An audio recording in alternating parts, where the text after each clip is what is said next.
Alrighty guys, well welcome. Thank you so much for being here. I know that it's taking time away from your, schedules, busy schedules. We would all rather be grading, right? But here we are. So I am going to talk to you today about PLCs and how they improve our students' achievement and of course our own progress as teachers. So the first thing that I'm going to ask you to do is look at this image that I have here on the board for you and tell me what you see. Two schedules. So it's two schedules, right? It's pretty self-explanatory. We have our academic schedule right here for all grade levels. And then we have our specific first grade schedule right here on the right-hand side. And I want you to really look at the planning time you have on there. So for us, it would be right here from 8:55 to 9:45, right? Mm-hmm. So based on that, would you say you have enough time for planning? No. No, right? What does your daily planning routine look like for each day of the week, or you don't have one? Or it's you just go based on like, oh, today I need this, so I'm gonna go make copies on this, or. Well, we usually plan a week before and we get our, but then again, even though you plan, you still continue researching and finding and supplementing or. Yes, right, So you never really finish planning. So even though there's planning going on the week before, you're always encountering new things that, come up. And of course, we all get called on during our planning period that, hey, you got a parent that called, or hey, can you come sign some papers or do a training or something. And that always takes time away from, your planning time. Now, when you look at this schedule right here and this planning block right here, how often do you guys use that to plan with each other during that time that you have right there? The planning time? With the grade level, Yes. we don't. I guess it's only as needed. Yeah, Mhm. Walk okay. in and walk out. Like, as hey, needed. pop in, do you need something? Stuff like that. Mhm. So it's never really you guys sitting down and saying like, hey, what can we do or what can we use for next week or for even just strategies in general. So that's why we do it after school, because we don't Yeah. have enough time to actually sit down and plan Yeah. the week. We have And when to- you do yeah. it after school, do you usually like go after hours, after 4? Yes. ma'am. Yes, most times, right? Even weekends. Even on weekends, exactly. And I'm pretty sure, do you guys have like a group chat where you're consistently always, Yes. Yeah. All right. So basically what I'm getting at is all these planning times that we're kind of squishing into our daily routine and our weekly routine, I think it's hindering our own progress, like to become better as professionals. And then it works like as a domino effect with our kids, right? So basically that's why our school has professional development sessions for us, right? To give us the 411 on anything new out there, right? Anything that we need to know. But specifically, does anybody know the difference between a professional development session and a professional learning community? No? Mm-mm. And that's good because now I know I'm not the only one, because when I got asked this question, I was like, I don't know, I thought it was the same thing, right?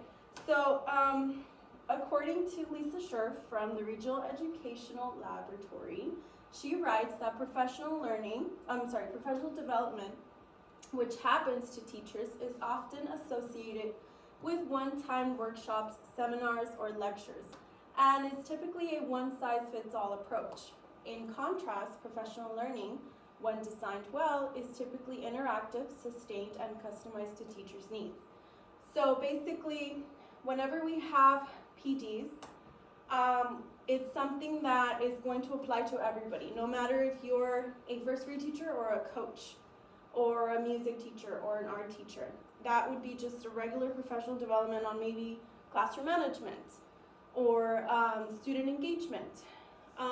Whereas professional learning communities are sessions with teachers that would be in the same environment as you. So, you know, for you guys, first grade, maybe you could engage in a professional learning community where you talk about strategies on how to teach vowel teams or trigraphs or digraphs.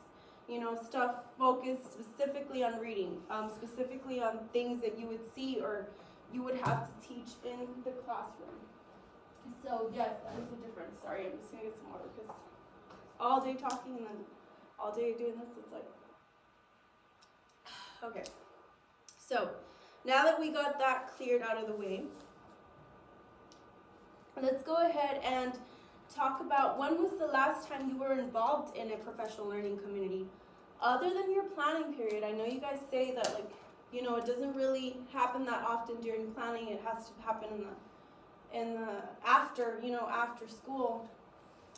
But during that time that you have in school, when was the last time you planned with other grade levels or even other district teams? It's been quite a while already. Been quite a while, okay. Well, that last session that you had a while back, do you remember what you learned or what you did during this session? Yeah, we were actually collaborating to getting things prepared for the virtual and in class. So it was a lot of working with colleagues and finding what we're going to use and what we're going to But it stuck to you, right? Well, because it's left a good impression on all of us. So, but it's been a while. And would you say that, you know, you benefited from that collaboration with all the other teachers? Oh yes. Yeah. Yeah, because we collaborate with teachers who have other visions, other way of doing. And sometimes you just need a reminder, a new refresher, or new ideas. New ideas is what really keeps and things, a lot of the times it's also strategies, you know. It's happened to me where I don't know how to teach a specific, you know, concept or skill to the kids, and it really, the magic really does happen when you collaborate with other colleagues, and you know, you have also that trust to say, I don't know how to do this, you know, so teach me and I will teach them. And like I said, it happens like a domino effect.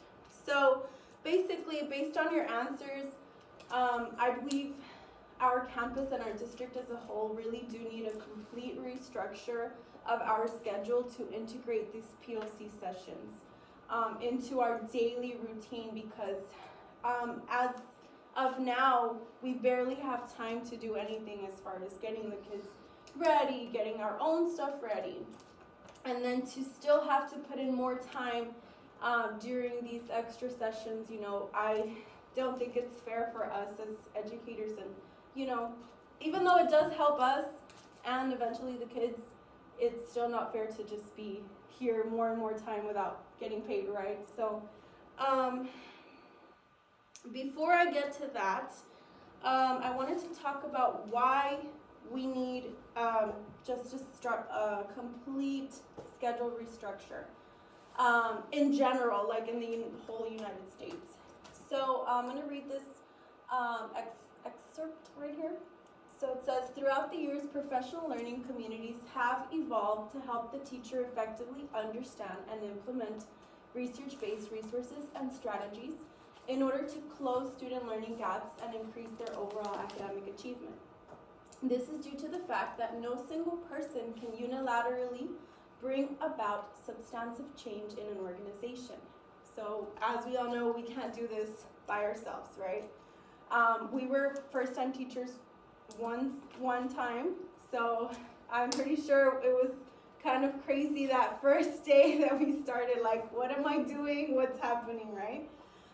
So because of this, innovative educational approaches for schooling require changes to the traditional teacher role towards operating as co-facilitators and co-learners and working in teacher teams with considerable professional learning. So basically, you know, we all need this in order to have that own personal growth, and at the end of the day, it's going to reflect on the students, right, and their personal academic achievements. So let me see. I want you to go ahead and turn and talk to the person next to you, and talk about how you would change the existing campus schedules to make more time for PLCs. So is this something you guys would do? And I have some paper if you guys want to use paper or pencil or anything, just to kind of jot down ideas or anything. But how would you guys change the current schedule that we have right now to include more time for PLCs? And this would be sessions with other grade levels. Maybe talking with second grade, asking them like, hey, what are you teaching? What do I have to prepare my kids for when they get over there? Or even with lower grades, well, what are they supposed to already know?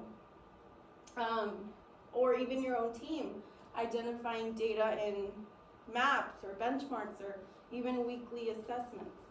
Like, how would you guys think about that and then tell me like, oh, well, maybe we could fit it in here, or do you think this would be? So one thing from my other campus is we would have double planning. Okay. So the kids go out, like, let's say the first one is PE, right? And then 2 other days of the week, they'll go out to PE and then they go to library. Instead of going to or, it's both. And then it just depends on like the schedule. They won't go right away, or it just depends. So 2 days of the week, the teachers have double planning. So I feel like finding that time is what gives us our planning time. Like finding somewhere for kids to go. Yeah. Instead of limiting, I know that they say that for PE, they're only required to go 3 days of the week. That's the minimum. That doesn't mean that that's the max. So they could go all week, Monday through Friday. And then we can do library or music or coding or whatever, another slot. So that gives us, the teachers, more than just the 45 minutes. We did have that before. We did have it where the kids would have we would have extra 45 minutes. But then they started wanting to pick up instructional time, which, we as teachers lost that planning time. Yeah. Because they want to give more instructional time, which is understandable. They want to give more to the kids. Especially now with did that happen because of the pandemic, or was it? No, before? this was prior to the pandemic. This was prior to the pandemic, but we used to have planning time, 2, maybe even 3, but we had coding lab. So that also gave us a lot of time to actually prepare, get those conference going on, talking to other colleagues. So I do agree with that.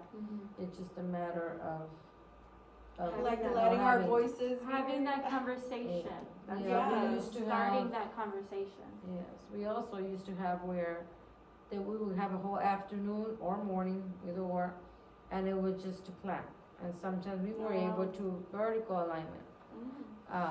But I guess do you guys still do vertical alignment? We used to do it, but I guess with the pandemic, we've done away with the planning.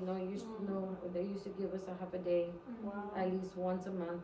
We used to have it, and that was awesome because you can get a lot of You would get a lot. a lot of work done on that planning time, especially working on the lesson plans and finding your whatever X, Y, and Z materials we were going to use.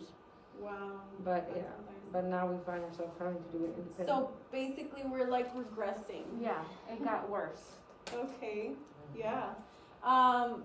Well, like based on your experience with Lopez, like, would you think this would be something that the school would benefit from, like a weekly thing or like a monthly kind of? I would say more like a monthly, because we don't want to take too much time from our kids from being in the classroom with them.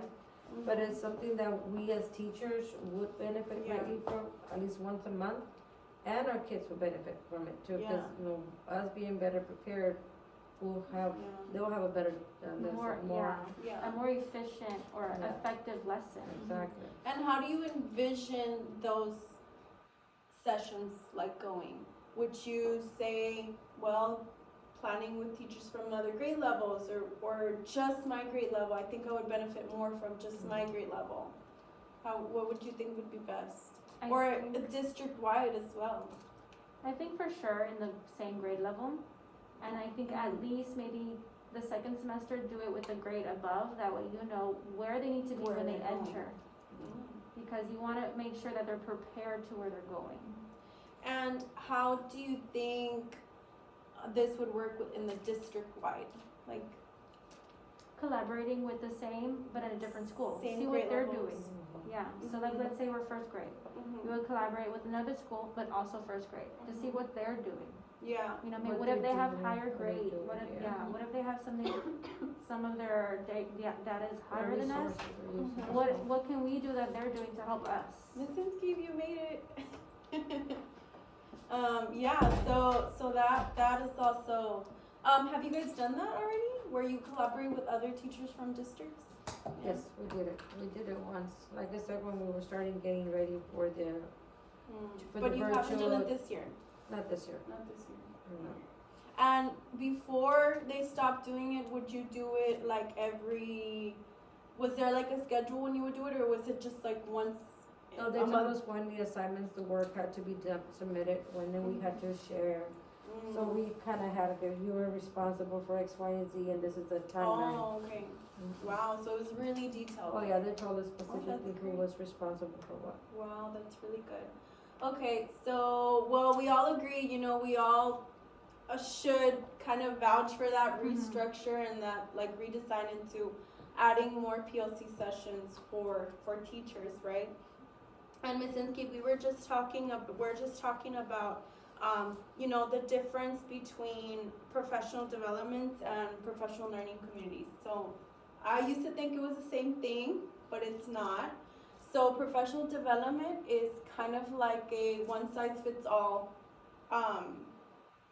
training, It could be for teachers in first grade to coaches to choir to art teachers, It's a training that would be for everyone, whereas professional learning communities are specifically for that teacher in that grade level.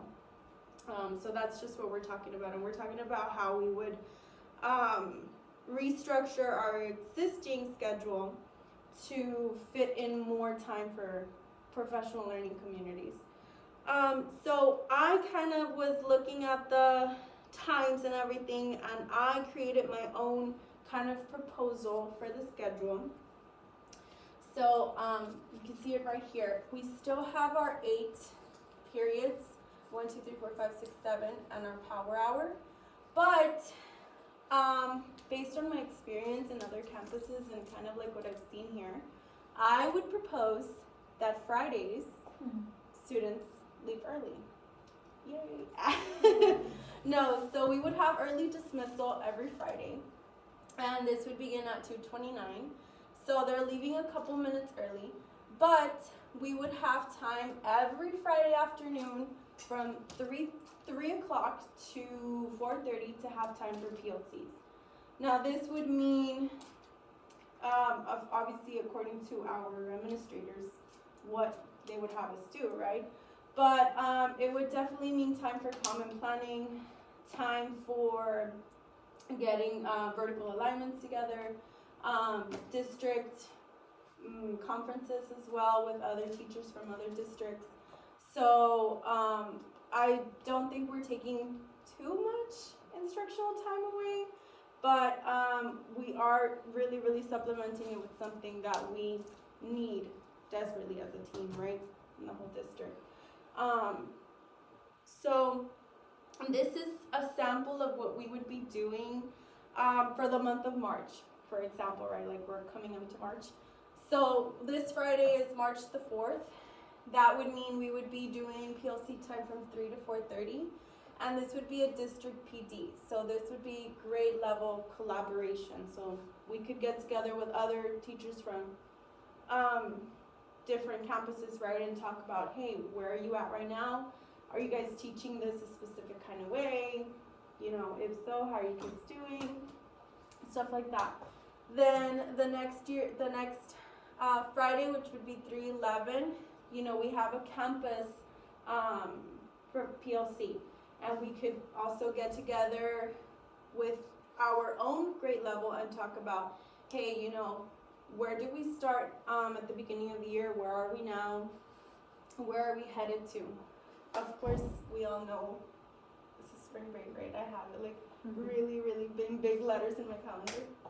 And then we have the 25th and April the 1st. So this would be, I think we would benefit most from having the teachers tell us, you know, hey, we need time for common planning. We need time for, I don't know, XYZ. Or just department heads, you know, I know you guys do like math planners, reading planners, science and stuff. You know, it could be also a time for you all to meet in separate as departmentalized, you know.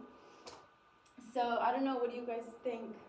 Would this be something that maybe you could benefit from, or would you change anything? It's just a sample, so don't think you're gonna hurt my feelings. I think it's beneficial. Yeah, I mean, it definitely gives us more time. Anthony, the technician, please report to the front office. Anthony, the technician, to the front office. So is there any questions you guys have on PLCs or anything like that? No, ma'am. Awesome. Okay, well, pretty much, let me go ahead and read you my conclusion on my presentation.